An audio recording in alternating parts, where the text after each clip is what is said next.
What up, Rex fans? It's Theo here, and we're back with another vlog. Today we're going to talk a little bit about layouts and what Theo's using right now as a two-hander. I mean, there's a lot of good layouts out there, but how do we choose what layouts we want? And what kind of shapes are we looking to get out of a bowling ball, right? So I'm going to show you guys a few of my favorite pieces, how they're laid out, why I chose these layouts, and kind of, some of my benchmark layouts, and some tips and tricks for you guys to get some good ball motion. And remember, surface is important, right? If you pick a layout, you really like it, well, guess what? Abralon works great, right? So keep that in mind when looking at different layouts. All right, let's take a look at some of the bowling balls Theo has in his bag. All right, guys, so here is my bowling drill press, and obviously all these cool bowling balls. Just some of the stuff that I really like and I've been throwing. I have other stuff in the shop that I might show you guys for some trick layouts, or just certain things that I kind of want to dive into. Now, we talked a little bit about layouts. I just want to show you some of the layouts that I really like. So right here, this is like a 70 by like 4 1/4 by like 50 on a track Paragon, right? Track Paragon, bigger asymmetric ball, bigger solid ball, right? Now, I have a lot of hand, I have a lot of revs. I wouldn't drill this with like a 3-inch pin or something, right? Because the ball would burn up and it'd be really hard to predict, right?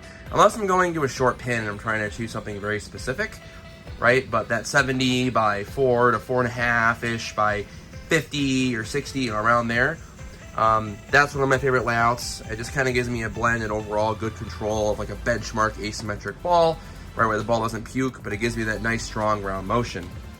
Now, I want to jump to something a little bit interesting here, right? So you go over here to this top speed, right? Look at this top speed. See where the pin's up a little taller here, and then the mass bias is kicked way to the left, right? So what this is going to do is it's going to hook a little sooner, but be a little more forward, right? So this is like a 90 by 4 by like 30, I believe. So this layout for me, just very unique shape on the top speed. Goes and it just, it's a little bit more forward for me. Really good on the flatter stuff and the tougher patterns. I probably use this on the transition. So that's another one of my favorite layouts. As you can see here, these are very similar, laid out very similar. The Motive Venom Shock, and then the Brunswick Melee Jab Carbon. This ball has been so good lately. I've been throwing this in league, been shooting really well.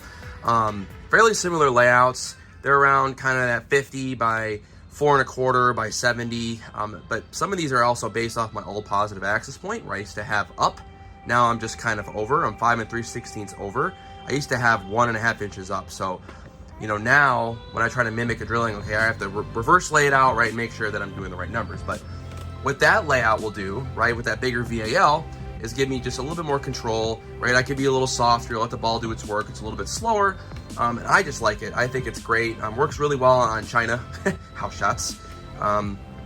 Moving into this, right, this Knockout Bruiser.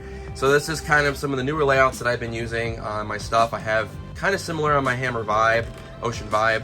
This right here, as you can see, right, it's not like this one where this is kicked. This really doesn't do much when you kick this. I mean, there's like lots of speculation where, oh, the CG kicked. I mean, yes and no, but for me, I mean, if I kick it this way, for some reason, I'm going to be that one skeptical person and be like, yeah, if some reason it makes it a little bit smoother for me. Who cares? Yay, no one's judging, right? But this for me is like 90 by 4 3/4 by like 50 something. So 90 by 4 3/4 by 50, I believe. Right, so this will do is it'll give me kind of a strong, archy, round shape. This ball, the Bruiser, right, is the Knockout Black and Blue is a little bit smoother, had more arc. This one's a little bit more flippier, so I'm definitely interested to see, what this is going to do. Definitely going to be in my bag at the Masters, right? But those are some of my favorite layouts that I've been using. And then we're getting into something very particular here. So I have a Brunswick twist. So I drilled this ball when I was first really bowling two-handed. I was sort of a little slower. I had a lot of up on my roll, my positive axis point different. But you're going to notice here, look how tall that pin is, right? So I did a reverse layout on this. It was like, oh my, I think it was like 60 by 5.5 by like 10 or something around that nature. But this will just go and be really forward, right? Really good on the shorter stuff, hitting with some surface, or when they're super clipped and you just kind of want to move right and just hit it. This looks really good. I have a Rotor Grip Idle Black. This one's actually it's an overseas ball. It's a 14-pound. Fingers, I went to more reverse in this one, right? So I'm going 3/4 like I'm all my stuff, but really tall pin, extremely tall pin on this one. It's way over here, right? So this one goes and it's super forward. This one is that, you know, was it 5.5 by 6.5 by something. Yeah, I don't know the layout by hand, guys, but in the description here, or in the video, it's going to show you what the layout is. It's a 2LS layout, but this kind of layout kind of gives me the ability to shape the ball a whole bunch, right, without really sacrificing ball motion. As you can see here, right, my hammer vibe, a little bit similar, right, to that ball we did, the knockout bruiser, but the bruiser is over here, so it's going to be a little bit stronger than that ball. So, all right, guys, so there you have it. There's some of Theo's favorite layouts. You know, again, if I want something that's super benchmarky for me, for my symmetric balls, 50 by 4 to 4.5 by 75. If I want something that's, you know, roll really, really early and be super smooth and it's super crazy friction, short pin, guys, 90 by 2.25 by 40, anything kind of close to there. And then moving forward, right, a little bit of skid flip. If you want to get that out of a ball, 60 by 4.5 by 30, right? I've used some of these similar numbers when I was one-handed. And of course, right, if all your 2LS fans out there, 5 by 4 by 6.5, that's going to be kind of that strong, forward, smooth motion, very similar to that Idle Black. And then again, looking for another short pin, that's in 2LS, 2 by 6 by 5, smoother roll. And then a transition layout that I really like to use also that's in 2LS is a 4 by 4 by 5, right? So all these layouts are really, really good. Again, know your style, right? Know your type of bowler, right? If you're a two-hander and you're rev dominant, well, I really wouldn't suggest putting a lot of tall pins because you're gonna have a really hard time controlling that ball motion. Trust me, I'm well aware. When I first started two-handed, I tried something like that and it didn't work.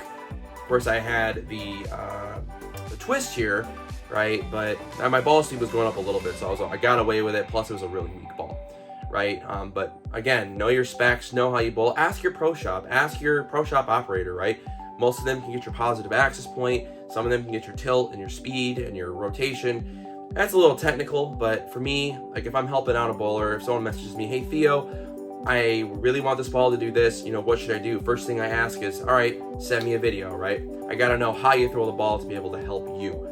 Again, very important, just to know how you throw the ball, know your style. Hopefully this video was helpful. If you do like it, click the link below, you know, the sub button, and yeah, stay tuned for more videos. We have 4 or 5 different ball reviews coming up. I think we have the Knockout Bruiser with my buddy Dennis. That's going to be part of Strike Effects Pro Shop collaboration. Looking forward to that one. We have a Motive Forge Ember review. I'm really excited for that one. It's going to compare two-handed versus one-handed with Ryan. We have the Purple Hammer Solid, and we have the Columbia 300 Top Speed. So, all right, guys, take care. Thanks again. Hopefully this knowledge is helpful. Talk to you guys soon.